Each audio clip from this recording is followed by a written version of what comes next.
राधे राधे दोस्तों, आज हम लेकर आए हैं अधिक मास की कृष्ण पक्ष की कमला एकादशी, जिसे हम पद्मिनी एकादशी भी कहते हैं, उसका महात्म्य और उसकी व्रत कथा और उसे रखने की विधि।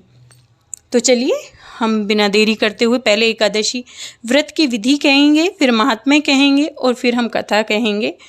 तो सभी भक्तजन बड़े ही बोलो एकादशी माँ की जय। युधिष्ठिर बोले, हे गोविंद, अधिक मास या लौंद मास अथवा पुरुषोत्तम मास या मल मास के कृष्ण पक्ष की एकादशी के बारे में आप विस्तार से बताइए। प्रिय भक्तों, मैं दोबारा बोल देती हूँ। मैं पहले एकादशी का महात्म्य सुना रही हूँ, फिर मैं आपको विधि और फिर कथा। तो युधिष्ठिर की बात सुनकर भगवान श्री कृष्ण बोले कि हे कौन्तेय, अधिक मास के कृष्ण पक्ष की एकादशी को कमला एकादशी के नाम से अथवा पद्मिनी एकादशी के नाम से या पापनाशनी, मनोकामना पूरक तथा सर्वोत्तम एकादशी है। इसका व्रत करने से लक्ष्मी की कृपा प्राप्त होती है। हे युधिष्ठिर, मनुष्य यह व्रत दशमी के दिन से ही शुरू करे।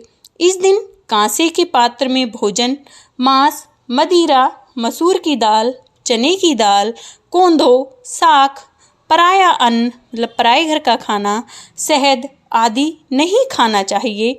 नमक का भी त्याग कर देना चाहिए तथा सात्विक भोजन ग्रहण करना चाहिए। भूमि पर शयन करना चाहिए।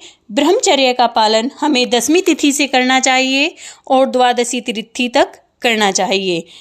अगले दिन प्रातः उठकर नित्य कर्म आदि से निवृत्त होकर दातुन करके, कुल्ला करके और स्नान के लिए पवित्र नदी, सरोवर आदि पर जाएं। उस समय गाय के गोबर से युक्त मिट्टी, तिल, कुश, आमल की चूर्ण से विधिवत स्नान करना चाहिए। शरीर पर मिट्टी का लेप करते समय प्रार्थना करें कि हे मृतिके, तुम्हें सतबाहु रूप धारण करके निकाला गया है। ब्रह्मा जी ने तुम्हें दिया है और कश्यप जी ने तुम्हें मंत्र से पूजा है। अतः तुम मुझे भगवान का पूजन करने के निमित्त पात्र कर दो। हे जगतपते, तुम मुझे स्नान की आज्ञा दो। इसके बाद वरुण मंत्र का जप करें। स्नानोपरांत श्वेत वस्त्र धारण करके संध्या तर्पण करके मंदिर में भगवान का पूजन करें। स्वर्ण निर्मित राधा सहित कृष्ण की व पार्वती सहित भगवान शिव की प्रतिमा बनाकर उनका पूजन करें। धान्य पर मिट्टी या तांबे का कलश रखें।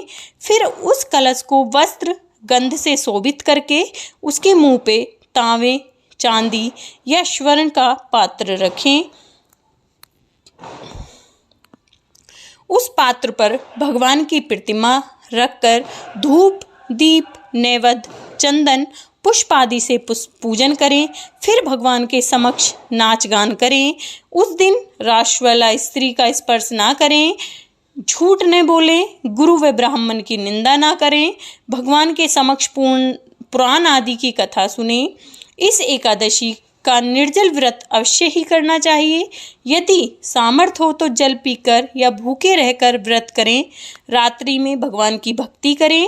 भगवान का हर पहर पूजन करें। हर पहर भगवान का नाम सुमरण करें।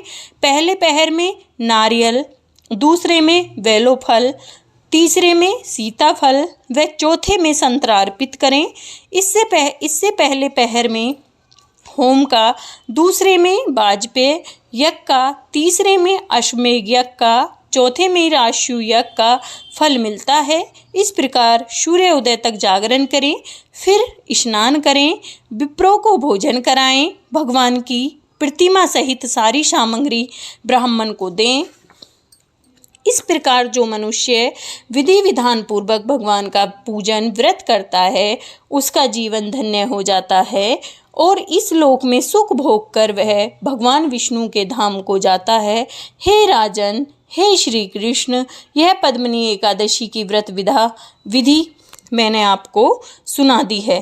अब व्रत कथा मैं तुम्हें सुनाने जा रही हूँ, जो स्वयं पुल्य सत्य जी ने नारद जी से कही थी।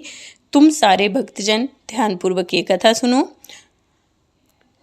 तो हमारी कथा इस प्रकार है। एकादशी मतलब कि कमला पद्मिनी एकादशी की कथा हमारी इस प्रकार है।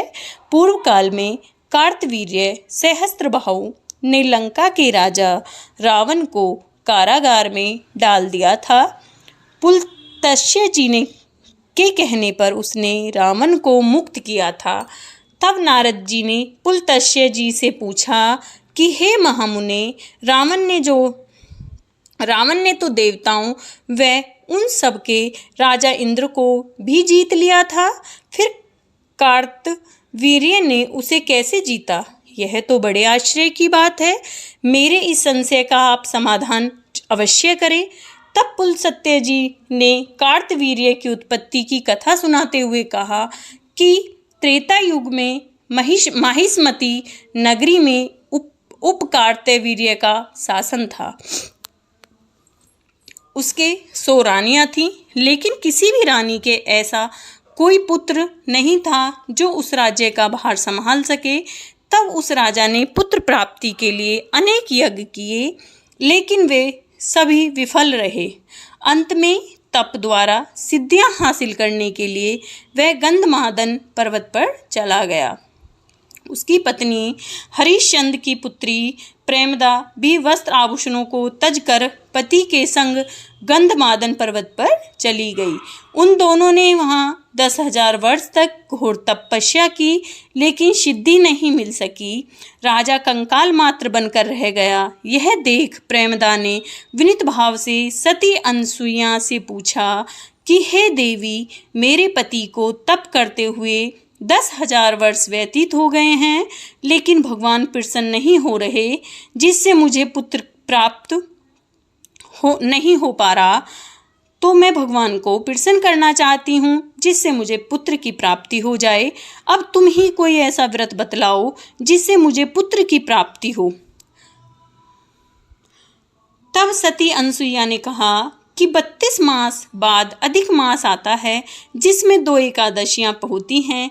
उनमें से शुक्ल पक्ष की एकादशी का नाम पद्मिनी और कृष्ण पक्ष की एकादशी का नाम परमा है। पद्मिनी एकादशी का तुम व्रत व पूजन करो। उस पद्मिनी एकादशी वाले दिन आपको जागरण करना है और पूरी रात जागरण कर व्रत विधि पूर्वक कर तुम्हें अवश्य ही पुत्र रत्न की प्राप्ति होगी।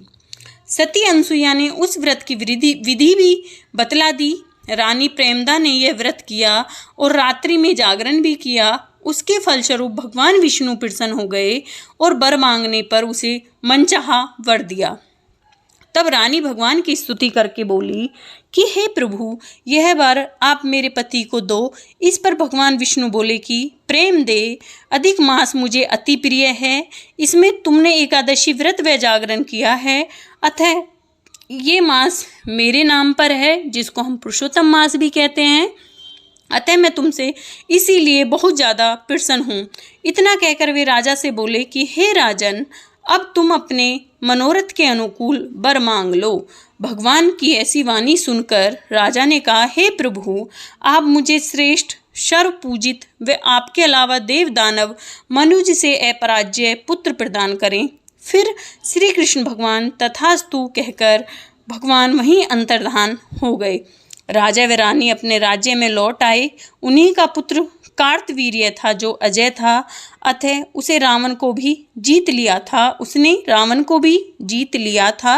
नारद जी को यह कथा सुनकर पुलत्स्य जी वहाँ से चले गए। नारद जी को यह कथा सुनाकर पुलत्स्य जी वहाँ से चले गए। जो भी मनुष्य अधिक मास की इस एकादशी का व्रत करता है, वह मृत्यु के बाद विष्णु लोक को चला जाता है।